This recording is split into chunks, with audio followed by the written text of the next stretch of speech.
नमस्कार दोस्तों, आज मैं आपको कार्तिक के पंचभीखू की कहानी सुनाने जा रही हूँ। प्रेम से बोलिए राई दामोदर की जय हो। एक समय की बात है, एक गांव में एक साहूकार रहता था। उसके एक बेटा और एक बहू थी। साहूकार की बहू बहुत संस्कारिक, आदर्श व पतिव्रता स्त्री थी।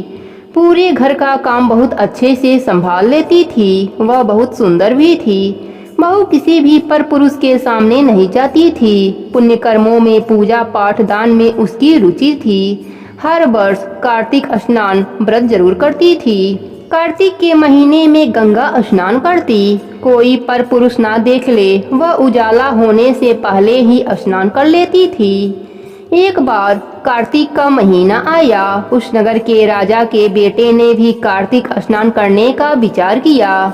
वह राजकुमार सुबह जब गंगा जी के घाट पर आया तो देखता है कि घाट गीला है। वह हैरान होकर सोचने लगा, मैं इतना सुबह स्नान के लिए आया हूँ, मुझसे भी पहले कौन स्नान करके चला गया। अब रोज यही होता, जब वह आता तो देखता घाट गीला है।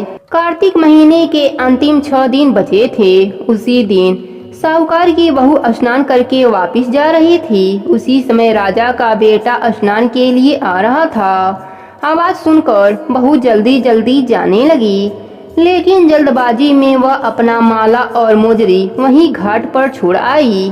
राजकुमार जब घाट पर पहुंचा तो वह घाट पर माला व मोजरी देखी। वह समझ गया कि कोई स्त्री है जो मुझसे पहले स्नान करने आती है। राजकुमार ने माला व मोजरी को हाथ में उठा लिया और सोचने लगा, जिस स्त्री की माला और मोजरी इतना सुंदर है, वह खुद कितनी सुंदर होगी।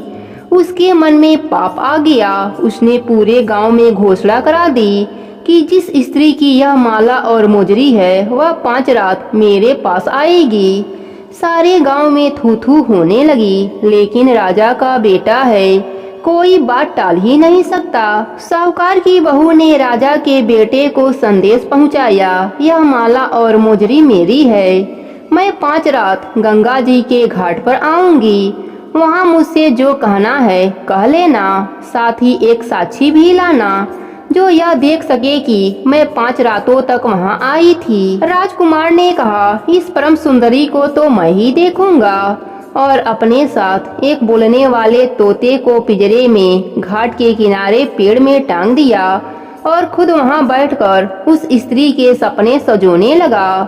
बहू रात को जब घाट पर आई, पहला पैर रखा और बोली, हे कार्तिक के ठाकुर राई दामोदर, 5 पांडु, 6वें नारायण, भिक्खुम राजा, मुझ पर कृपा करो, मेरी लाज राखो, उस पापी को नींद आ जाए। तभी राजा के बेटे को नींद आ गई। बहू नहा धोकर जब जाने लगी तब तोते से बोली, सुबह सुबह सुबह तेरे पग डालूंगी नेवर साग, भरियो मेरे देवर। सुबह ने कहा, ठीक है भाभी, मैं तेरी साख रखूंगा।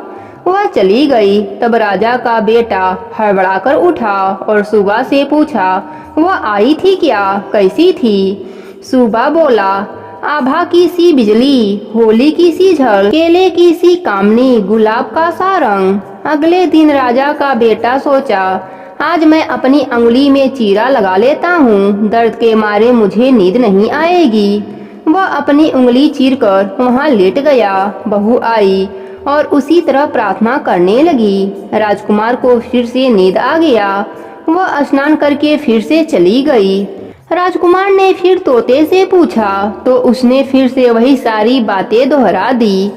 अगले दिन राजकुमार ने आंखों में मिर्ची डालकर बैठ गया। बहू आई, उसी तरह प्रार्थना करने लगी। भगवान के प्रभाव से राजकुमार को फिर से नींद आ गई। जब वह स्नान करके चली गई तब राजकुमार उठा और फिर से तोते से पूछा।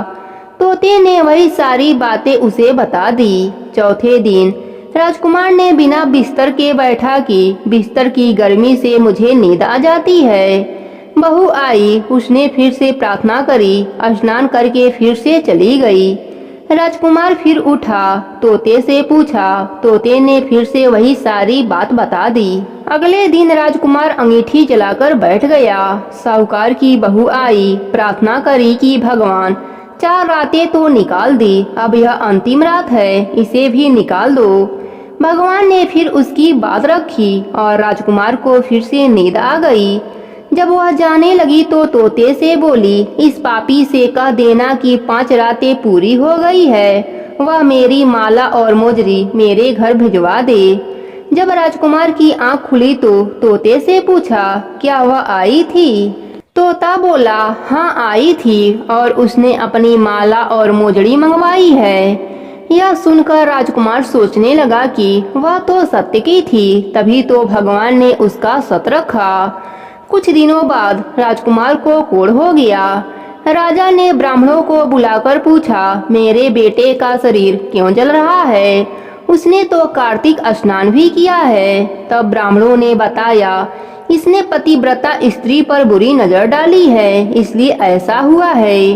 राजा ने इसका उपाय पूछा तो ब्राह्मणों ने कहा, जब यह उस साहूकार की बहू को धर्म की बहन बनाएगा और रोज उसके नहाए हुए जल से स्नान करेगा, तभी इसका यह कोढ़ ठीक हो सकता है। राजा माला व मोजड़ी लेकर साहूकार के घर गया और बोला, यह माला आपकी बहू की है, यह ले लो और अपनी बहू की नहाए हुए जल से मेरे बेटे को नहला दो।